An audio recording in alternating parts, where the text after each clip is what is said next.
하나님 말씀 고린도전서 14장 26절에서 40절 말씀 우리 한 절씩 교독하겠습니다. 그런즉 형제들아 어찌할까 너희가 모일 때에 각각 찬송시도 있으며 가르치는 말씀도 있으며 계시도 있으며 방언도 있으며 통역함도 있나니 모든 것을 덕을 세우기 위하여 하라.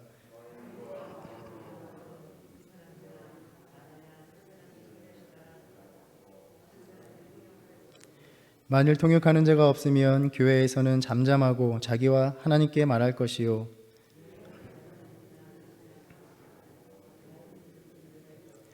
만일 곁에 앉아있는 다른 이에게 계시가 있으면 먼저 하던 자는 잠잠할지니라.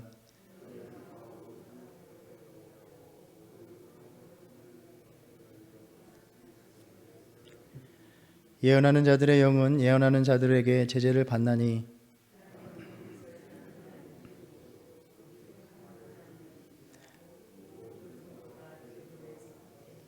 여자는 교회에서 잠잠하라. 그들에게는 말하는 것을 허락함이 없나니 율법에 이른 것 같이 오직 복종할 것이요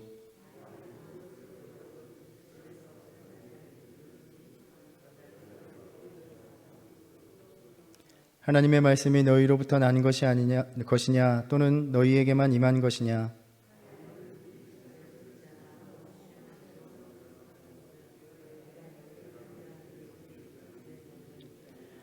만일 누구든지 알지 못하면 그는 알지 못한 자니라.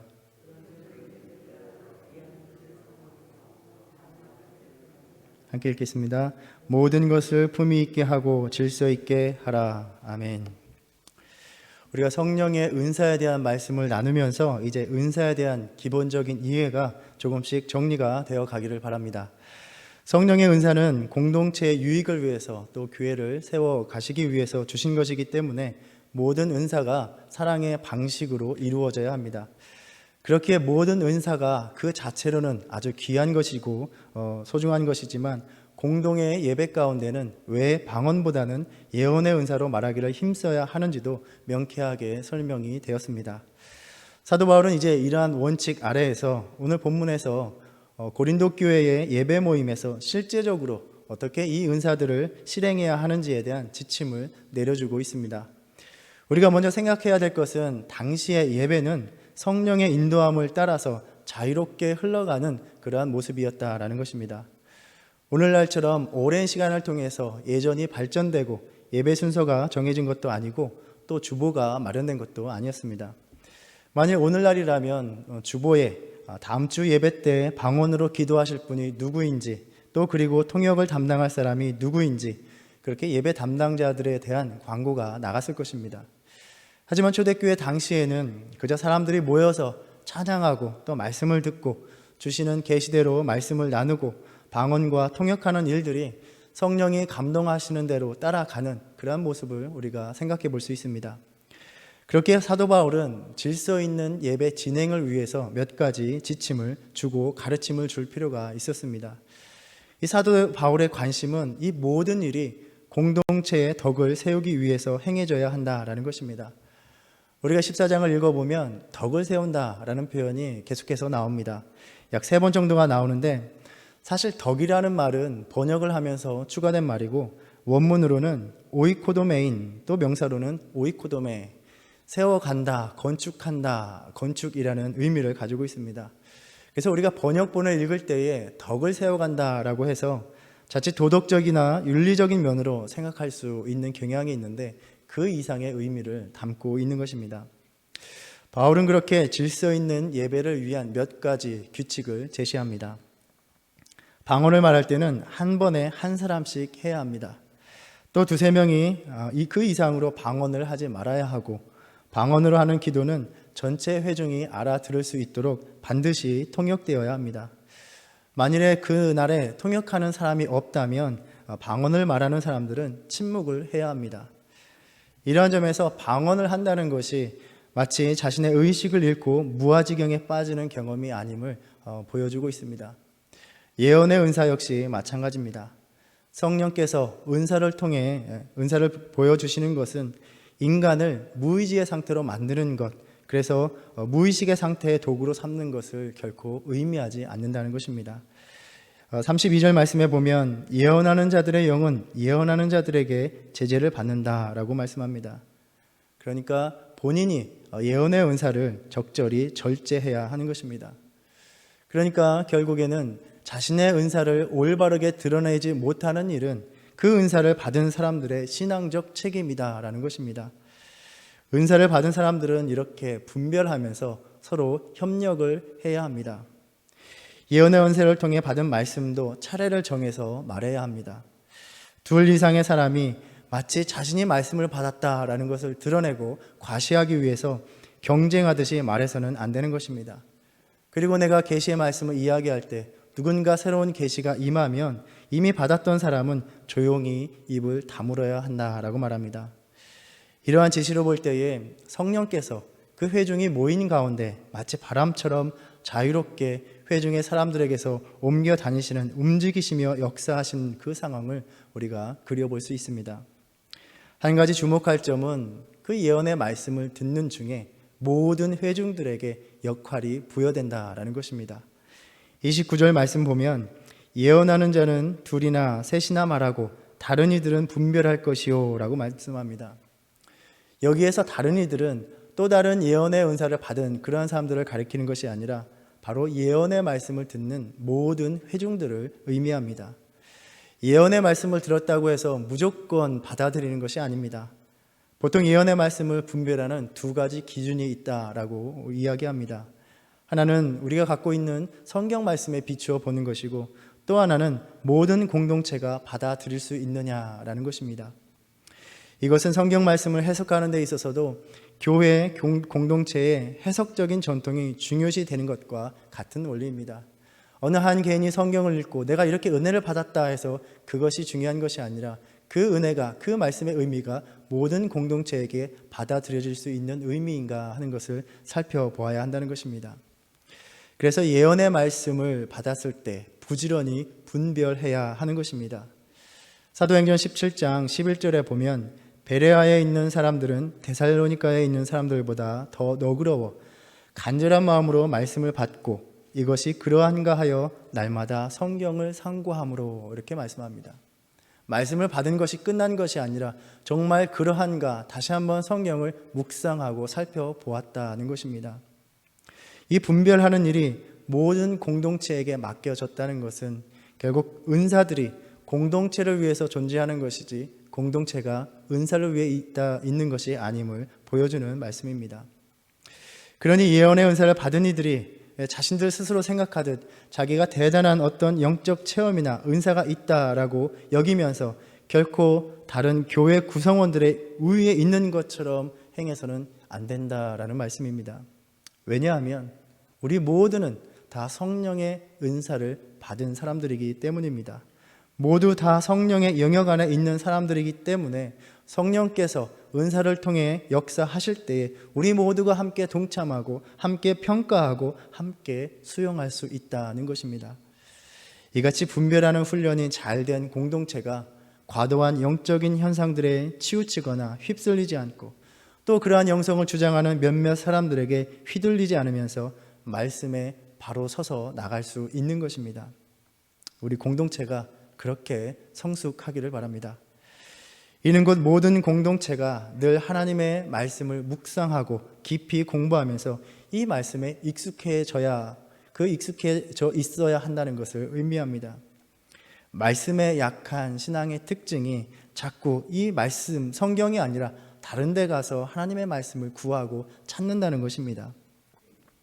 여기저기 소문을 듣고 어디 예언 기도하는 사람이 없나, 또 어디에 가면 기도의 응답을 받는다더라, 거기가 더 신령하다더라, 거기에 가서 기도하면 더 좋지 않을까, 여기저기 찾아다니기 참 분주하고 바쁘다는 것입니다. 말씀의 중심이 없는 신앙은 어떤 때는 자신이 큰 은혜를 받았다라고 떠들면서 또 한순간에는 시험이 들어서 낙심되어 주저앉아 있는 것을 보게 됩니다. 하루도 잠잠할 날이 없는 신앙의 특징이 바로 말씀을 깊이 들여다보는 훈련이 안 되어 있는 그러한 신앙입니다. 말씀을 더욱 깊이 알기를 힘쓰는 저와 여러분 되기를 바랍니다. 우리의 신앙의 삶에 필요한 모든 말씀을 이 성경에 담아 주셨습니다. 우리가 말씀만 제대로 알고 있다면 그때마다 나의 모든 상황 속에서, 특별한 상황 속에서 필요한 말씀을 생각나게 하시고 또 새롭게 깨닫게 하시는 것입니다. 방언이나 또 예언의 은사를 이와 같이 예배 시간에 행해야 하는 이유는 우리 예배가 너무 소란하다, 또 산만하다, 좀 질서 있게 진행되면 좋겠다, 그 인간의 바람 때문에 있는 것이 아닙니다. 이 원칙은 하나님의 성품의 기초에 있습니다. 33절 말씀에 하나님은 무질서의 하나님이 아니시요 오직 화평의 하나님이시니라 라고 말씀합니다. 우리가 천지 창조 이야기를 할 때에도 하나님께서 질서 있게 창조하셨다 이렇게 고백합니다. 하나님께서 만드신 질서 안에 있을 때에 모든 세상이 조화롭고 안정되고 창조의 복을 누릴 수 있는 것입니다. 하나님을 하나님 되게 하라라는 말이 있습니다. 하나님을 예배하는 자들은 자신들의 예배 속에서 그 하나님 되심 그대로 인정하고 존중하고 경외해야 하는 것입니다. 질서 있는 예배를 통해서 모든 것을 질서 있게 하시는 하나님, 무질서가 아니라 화평과 조화를 원하시는 그 하나님 되심이 고백되어야 하는 것입니다. 일부 영적 현상에 열광한 교만한 고린도 교인들은 그들에게 임하고 있는 강력한 계시를 통해서 마치 자신들이 그러한 공동체의 질서의 모든 것을 뛰어넘어서 행할 수 있다라고 착각하고 있었던 것입니다. 36절에 보면 하나님의 말씀이 너희로부터 난 것이냐 또는 너희에게만 임한 것이냐라고 묻습니다. 너희에게만 성령이 임하시고 너희를 통해서만 하나님이 일하시는 것으로 착각하지 말고 교만하지 말라는 아주 단호한 말씀입니다. 그래서 사도 바울은 사도적 권위로 단호하게 말합니다. 37절에 만일 누구든지 자기를 선지자나 혹은 신령한 자로 생각하거든 내가 너희에게 편지하는 이 글이 주의 명령인 줄 알라라는 것입니다. 자신의 권면을 무시하면서 교만하여 하나님의 권위에 도전할 생각을 하지도 말라고 잘라서 이야기합니다. 38절 말씀을 새 번역으로 읽어보면 이것을 깨닫지 못하는 사람의 말은 인정할 수 없습니다 라고 번역되어 있습니다. 또 어떤 사본에는 알지 못하는 대로 두라라는 말로 되어 있습니다. 사실상 그들은 하나님의 말씀을 거부함으로 결국에는 그들의 삶이 하나님의 종말론적인 심판에 내버려 두어졌다라는 그러한 의미가 담겨 있습니다. 바울이 이렇게까지 말하는 것을 보면 교회에는 끈질기게도 듣지 않고 다른 이들의 연약함을 배려하지도 않고 고집스럽게 자기 주장만 펼치는 교인들이 있었음을 우리는 짐작해 볼 수 있습니다. 오늘날의 교회도 마찬가지입니다. 전혀 들을 생각이 없는 사람들이 있기도 합니다. 결국 나중에 하나님의 손길에 깨닫게 내버려 두는 수밖에 없는 경우도 많이 있습니다. 그리고 이러한 바울의 권면의 맥락 안에서 때로 많은 오해를 불러일으키는 말씀이 오늘 본문에 담겨 있습니다. 34절에 여자는 교회에서 잠잠하라 라는 말씀입니다. 이 말씀에 근거해서 오늘날 일부 교단들은 여전히 여성 목회자 안수나 가르침의 권한을 인정하지 않기도 합니다. 참 안타까운 일입니다. 구약에서도 우리가 살펴보면 하나님께서는 여인들을 예언자, 선지자의 역할을 감당하게 하셨습니다. 모세의 누이 미리암도 선지자라 불렸고 또 드보라 역시 여선지자라 불렸습니다. 또 우리가 묵상했었던 11장 5절 말씀에 보면 무릇 여자로서 머리에 쓴 것을 벗고 기도나 예언을 하는 자는 그 머리를 욕되게 하는 것이니 이는 머리를 민 것과 다름이 없음이라 라고 말합니다. 결국 무슨 이야기입니까? 적절하게 머리에 쓸 것을 쓴다면 여인들도 얼마든지 기도하고 예언할 수 있다라는 말입니다. 결코 여자이기 때문에 예언하거나 기도하는 것이 금지된 것이 아닙니다. 그래서 이 앞의 말씀과 대치되고 또 바울의 이 권면이 흐름상 갑작스럽게 튀어나오고 또 34절과 35절 두 구절만 없으면 그 나머지 내용이 너무나 잘 연결되기 때문에 일부 주석가들은 이 두 구절이 바울의 서신이 여러 교회에 회람될 때에 아마도 그 교회 상황에서 덧붙여진 것이다 라고 설명하기도 합니다. 그래서 34절의 권면은 보편적이고 영속적인 권면이기보다는 당시 고린도 교회나 초대교회의 상황에서 주어진 것으로 여기는 것이 최선으로 보입니다. 성경이 기록되고 전해지는 과정이 참 복잡하고 또 우리는 당시의 상황을 정확하게 알 수 없기 때문에 어떠한 설명들도 만족스럽지는 않습니다. 그럼에도 우리가 추측해 본다면 당시 고린도 교회 상황으로 보아서 일부 교인들처럼, 교만하고 자랑하는 교인들처럼 남편이 있는 여자들이 영적 열광주의에 휩싸여서 예배와 모임 중에 과도하게 행했던 것으로 생각됩니다. 35절 말씀에는 무언가 배우기 위해서 공식 집회에서 이 사람 저 사람, 특히 남편이 아닌 남자들에게 물으면서 예배를 소란스럽게 하는 상황에 대한 염려가 담겨 있다라고 짐작이 됩니다. 우리가 잘 알듯이 고대 사회에서는 여성들을 차별하고 무시하는 가부장적인 사회였고, 또 유대나 헬라 사회에서도 기혼의 여성들이 공식 석상에서도 그 말하는 것을 금했던 것을 우리가 염두에 두고 본다면 이러한 염려가 한편으로는 이해가 되기도 합니다. 또 여인들이 예배 중에 방언이나 예언의 말씀을 들을 때에 이해할 수 없어서 질문하는 과정에 그들이 무시당하고 수치를 당하는 일을 염려한다는 것입니다.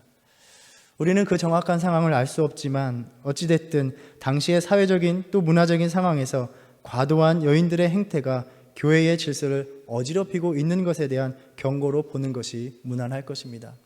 이것이 어디에나 통용되는 가르침은 아니라는 것입니다. 그래서 전체 논의의 바울의 결론은 참 명료합니다.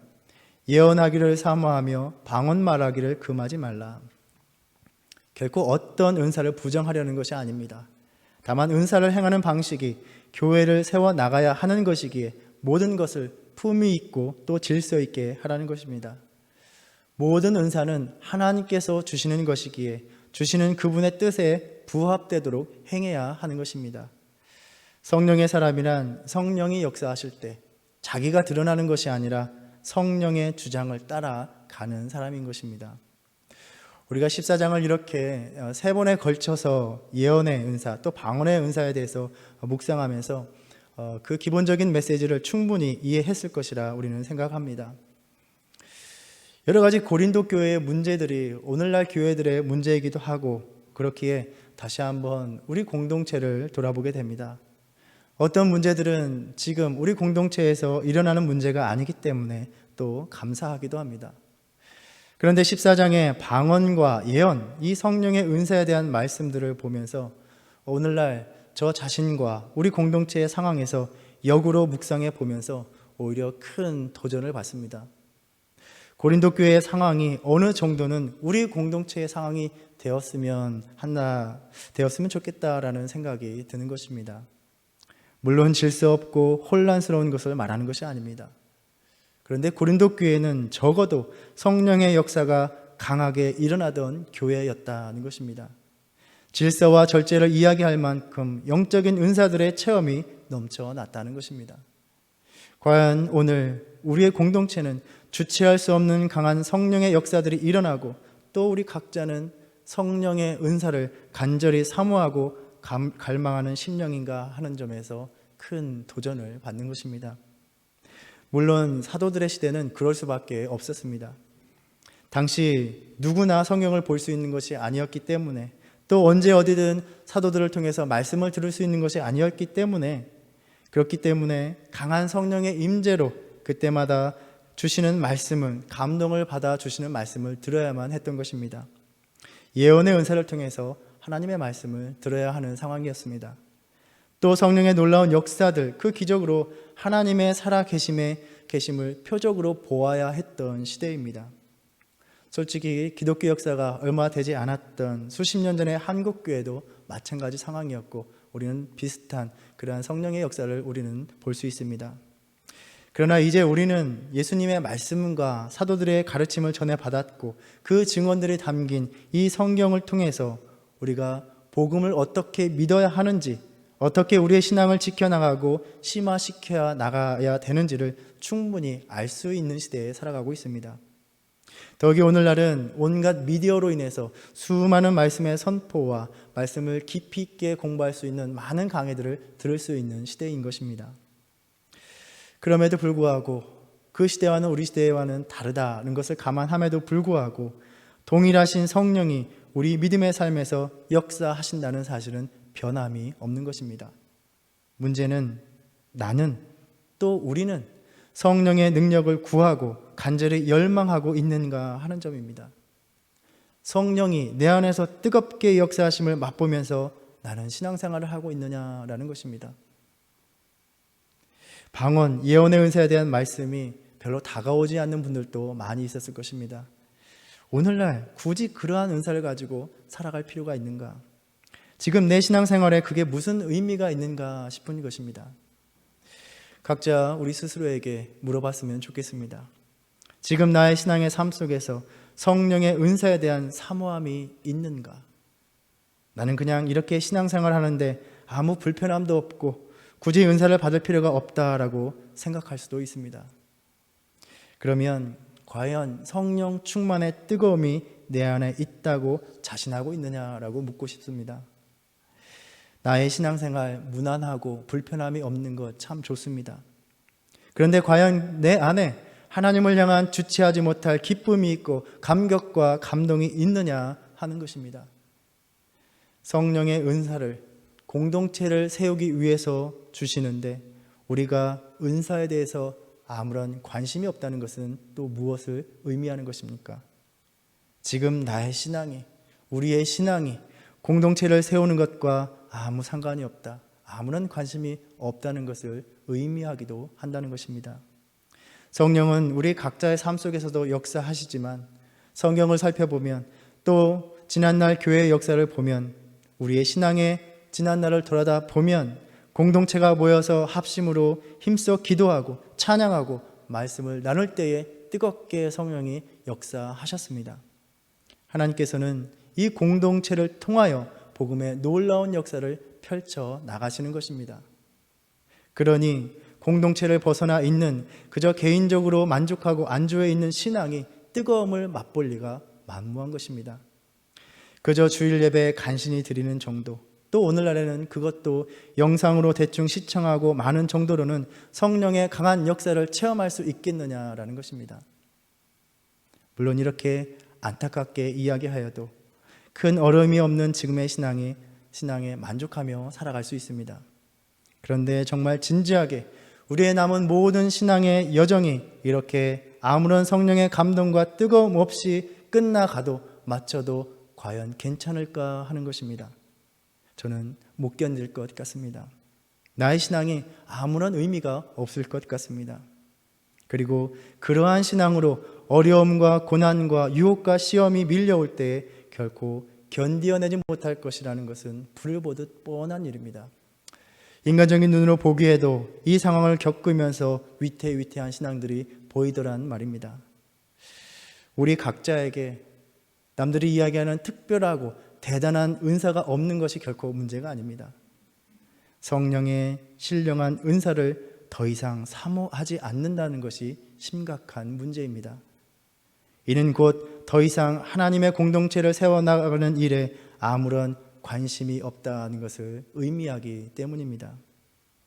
우리는 이 말씀들을 묵상하면서 참 고린도 교회에 문제가 많구나라고 생각할 수 있는데 어쩌면 고린도 교인들이 지금 우리들의 모습을 본다면, 우리의 공동체를 본다면 너희는 성령의 역사도 맛보지 못하는구나 라고 안타깝게 혀를 찰지도 모른다라는 생각에 부끄러워지기도 합니다. 특별히 늘 어려운 시기에 이 아침마다 이 말씀의 자리, 기도의 자리로 나오는 우리 성도님들을 축복합니다. 이 말씀 앞에서 다시 신령한 은사를 사모하고 갈망하며 풍성하게 채워주시는 그 은혜가 있으시기를 주님의 이름으로 축원합니다. 기도하겠습니다. 주님, 다시 신령한 은사를 사모하는 마음 주시옵소서. 성령의 은사를 사모하지 않는 우리의 믿음이, 실상은 주님의 몸된 교회를 섬기고 교회를 세워가라는 그 사명을 외면하는 우리의 안일함과 나태함임을 돌아봅니다. 이 아침 성령의 은사가 채워지고 성령이 우리를 통해 일하심을 맛보는 다시 뜨거워지는 믿음 되기를 간절히 소원하며 기도합니다. 사모하는 심령에 성령의 은사를 채우셔서 그 은사를 통해 일하실 때에 가정이 살아나고 병든 몸과 상한 마음이 치유함을 받고 어려운 심령이 힘을 얻고 이 공동체가 굳건히 서는 역사를 맛보는 은혜를 누리게 하여 주시옵소서. 예수님의 이름으로 기도드립니다. 아멘. 하늘에 계신 우리 아버지여, 이름이 거룩히 여김을 받으시오며 나라의 임하옵시며 뜻이 하늘에서 이룬 것 같이 땅에서도 이루어지이다. 오늘날 우리에게 일용할 양식을 주옵시고 우리가 우리에게 죄 지은 자를 사하여 준 것 같이 우리의 죄를 사하여 주옵시고 우리를 시험에 들게 하지 마옵시고 다만 악에서 구하옵소서. 나라와 권세와 영광이 아버지께 영원히 있사옵나이다. 아멘.